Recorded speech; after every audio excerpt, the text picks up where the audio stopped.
and good evening sa mga listeners ng aming programa. Pakinggan po natin ang maiksing storyng ibabahagi ko sa inyo.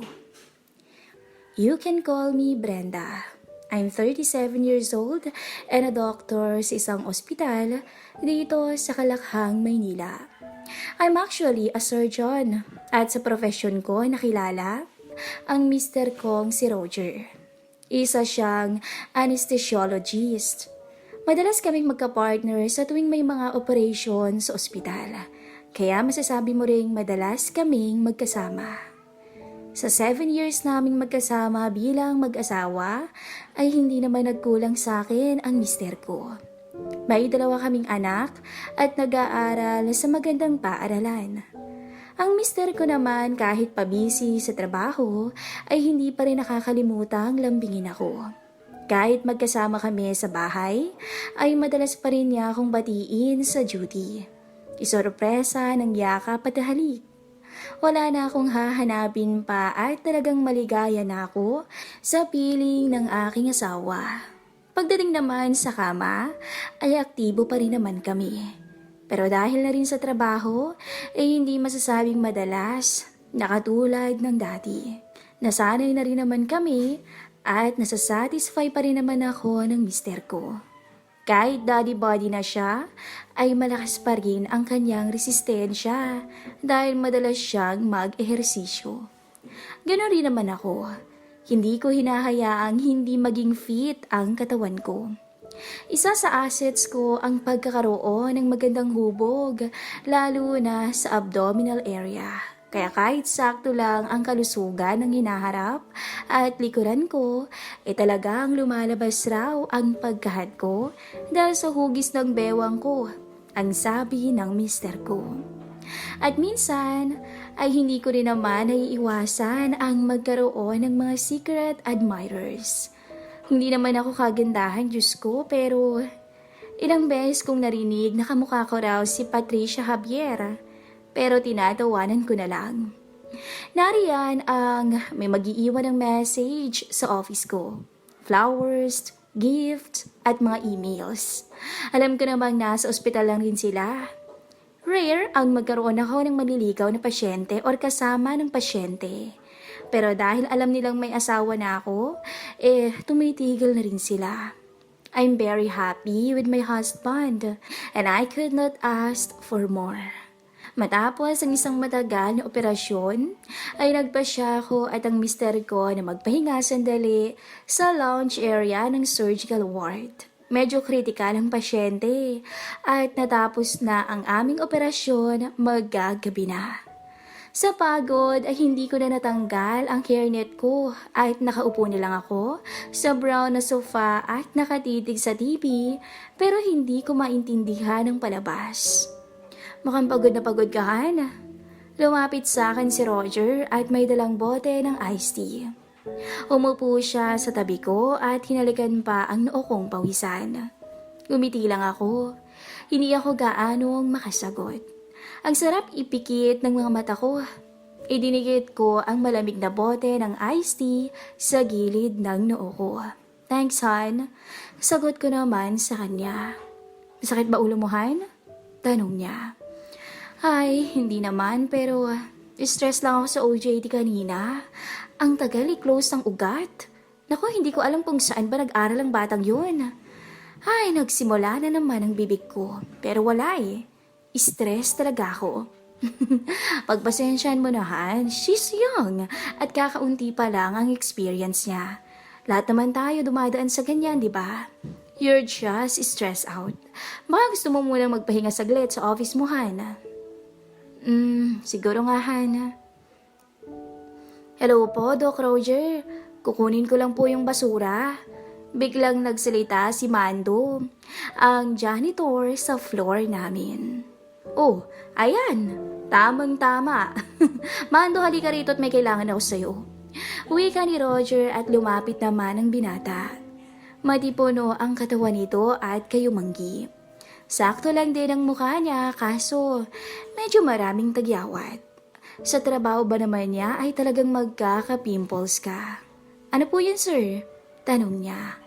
Ahan, itong si Mando pala magaling magmasahe. Why don't you let him give you a massage para naman ma-relax ang pakiramdam mo? Gulat ako sa mungkahi ni Roger. Okay lang ako, Han. I can handle it naman eh. No, Han. I think you needed a good massage. Ikaw na lang magmasahe sa akin, Han. Han, parehas tayong pagod. Besides, magpapamassage rin ako kay Mando after mo. Okay lang ba yon, Mando? Okay lang po, Dok. Hindi pa naman po ako ganun kapagod. Nakita ko pang tiningnan ni Mando ang katawan ko. Okay, fine, pero Mando, mag-shower ka muna please. Medyo maasim na yung amoy mo eh. Hintayin kita dito, okay? Wika ako kay Mando. Tumingin lang siya sa akin at nakangiti si Roger. Well, I don't wanna sugarcoat it. Yun naman talagang naamoy ko eh. Sige po, doktora. Balik na lang po ako.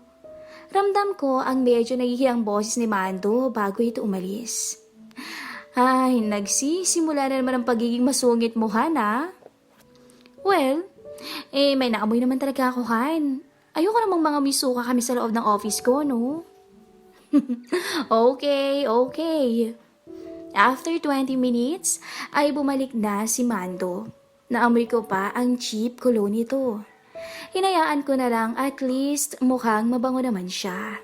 Sinamahan ako ni Roger sa office ko at kasunod si Mando. 8 p.m. na pala at kailangan na rin naming mag-dinner. May isang maliit na bed ang gilid ng office ko. Inayos ko ang kortina para may kaunting takip. Umupo naman sa sofa sa gilid ng kortina ang mister ko at binuksan ang TV. May dala ka bang oil, Mando? Meron po. Efficacent oil nga lang po. Okay na yan. Sige, talikod ka muna, ha? Sinunod naman ito ni Mando. Sinabit ko ang white coat ko sa gilid ng upuan ko. Pati ang blouse ko, inalis ko na rin. Nakasuot pa ako ng palda at black stockings, pero di ko na to tinanggal. Sumampa na ako sa kama at dumapa. Okay, Mando, I'm ready na. Likod lang po, doktora? Tanong niya. Isama mo na rin yung balikat at bato ko. Sige po. Kitang-kita ni Mando ang makinis na likuran ko. Naramdaman kong humaplos ang mainit na palad ni Mando sa ibabaw ng likod ko. Ikinalat muna ang oil sa balat ko at saka nagsimulang i-massage ang ibabaw ng likuran ko. Magaspang at medyo mabigat ang pagmasahe sa akin ni Mando. Hindi ko maiwasang mapahinga ng malalim. Masarap palang massage niya, although untrained siya, pero namangha ako sa husay niya. Pumikit na lang ako and I let him do his thing. Doc, okay na po. Ang wika ni Mando. Ha? Tapos na? Nagulat ako. Parang ang bilis yata. Nakatulog po kasi kayo, Doc, kaya feel nyo sandali lang. Pero tapos na po. Kumusta po yung pakiramdam nyo? Dito ko naramdaman na medyo malamig ang likod ko. Ginahawa nga ang pakiramdam ko at medyo gumaan. Tumayo muna ako at tinakpan ko ang kalusugan ng harapan ko, ng damit ko, tsaka tiningnan ko si Roger. It seems nakatulog na pala siya sa sofa pero bukas pa rin ang TV. How long I was out? Tanong ko kay Mando. Po? Hindi naintindihan ni Mando ang tanong ko. I mean, gaano ako katagal nakatulog? Siguro po kalahating oras din po, Dok. Ramdam kong medyo mabigat at masakit ang mga binti ko. I guess I have time. Hindi na rin naman ako masyadong gutom. Well, Mando, pwede mo bang imasahe pa yung paa ko? Medyo masakit rin eh. Don't worry, bibigyan na lang kita later. Sensya na't naabala pa kita, ha? Okay lang po yun, Dok. Sanay naman po ako sa pagod. Okay, sige labas ka na muna, ha? Tanggalin ko lang yung stockings ko. Pumunta sa likod ng kortina si Mando at dito ko tinaas ang palda ko tsaka inalis ang stockings ko. Sinuot ko na ulit ang blouse ko at dumapa ako ulit sa higaan. I'm ready, Mando, ang sabi ko. Okay po, Doc. Sinimulan niyang lagyan na naman ng oil ang kaliwang paa ko kung saan siya nakapwesto rin. Piniga-piga niya ang paa ko at inunat-unat pa to. Tulad ng kanina ay ramdam ko ang alapaap ng bawat haplos ng magaspang niyang mga kamay. Pumikit na lang ako ulit at ninamnam ang nakaka-relax na massage ni Mando sa paa ko.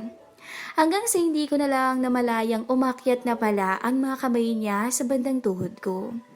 Pero huminto siya nang makarating sa dulo ng laylayan ng aking palda at bumaba ulit ito. Sumendo na naman ang kanyang trabaho sa paa ko. Narelax na naman ako sa pangyayari.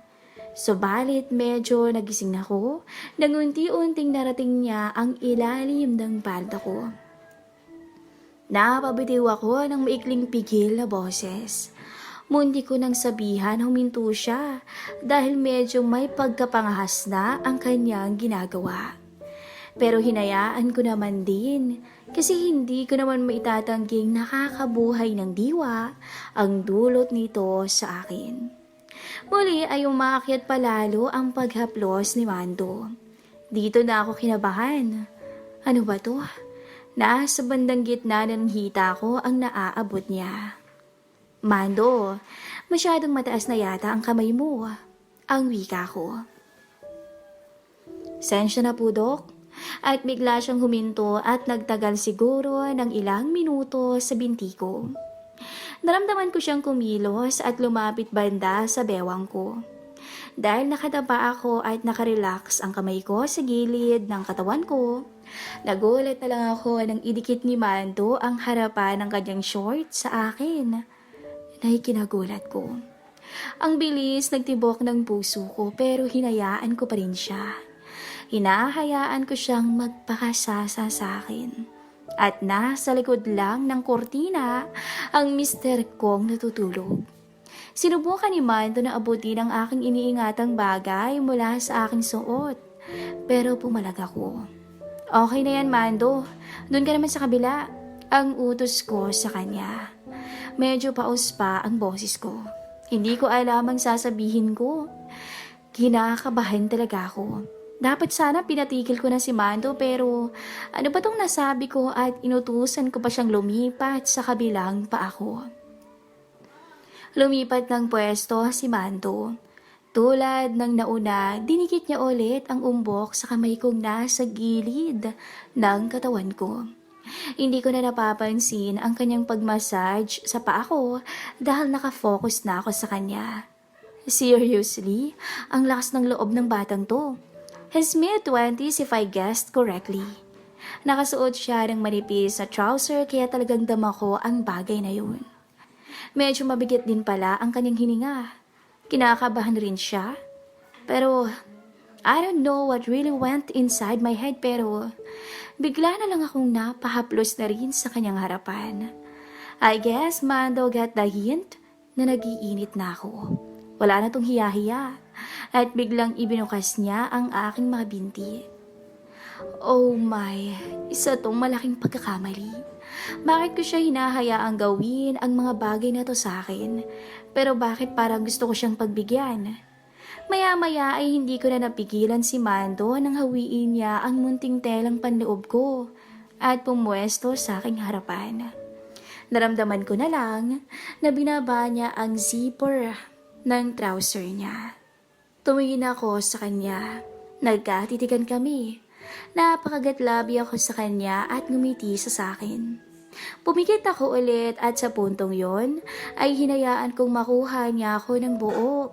Habang ang mister ko ay nasa likod lang ng kortina at walang kaalam-alam sa milagrong nangyayari.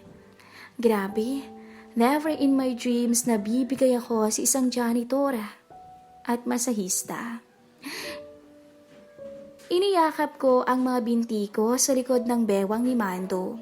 At sa puntong yun ay natamasa ko ang pag-iisa naming dalawa at halos mapasigaw ako sa sobrang alapaap na natamasa. Hinayaan ko siyang angkinin ako ng walang humpay at marahas. Napapaatras at abanti ako sa pwesto ko. Ikaw alam mong nasa likod lang ng kortina ang mister ko. Pabulong kong sabi sa kanya, pero di niya ako sinagot. Pinakita niya lang sa akin na lalo siyang nanggigil. First time kong magtaksil sa aking mister at ayaw ko mang aminin ay mas nakalalamang talaga si Mando sa aking asawa. Bumaba ako ng higaan at sumulyap kay Roger. Naka-side position ito at nakatilikod sa amin. Tulog pa rin. Hindi ko na malayang lumapit na pala sa likod ko si Mando at muli akong niyakap at hinila. Mando, no! That's enough! Ang sexy niyo po, doktora. Matagal ko na pong pinapangarap na mangyari to. Bulong niya sa akin. No, we can't, Mando. You know I'm married. Subalit inangat niya pa rin ang suot ko para muli akong angkinin.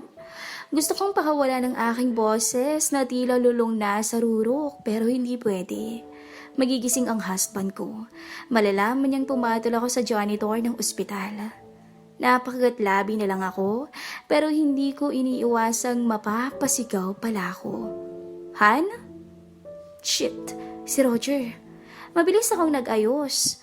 Tumayo si Roger at tiningnan ako sa kortina. Pinagpawisan ako ng todo. Nginitian niya ako. Oh, tapos na pala kayo? My turn? Han, pwede mo ba akong ikuha muna ng bottle of water, please? Ito lang ang nasabi ko sa kanya. Blanco ang isipan ko. Okay, lumabas si Roger ng opisina ko. Nasa ground floor pa ng ospital ang food court. Hindi ko naisip pero napalabas ko ang mister ko. Iniiwan akong kasama si Manto. Tumingin ako sa kanya at hinila niya ako palapit sa kanya. At sa muling pagkakataon ay muli kaming tumugon sa isa't isa. Inihiga ko na ang ulo ko sa kama at talagang hinayaan ko siyang angkinin ako ng buo. For just one night, I let him do everything.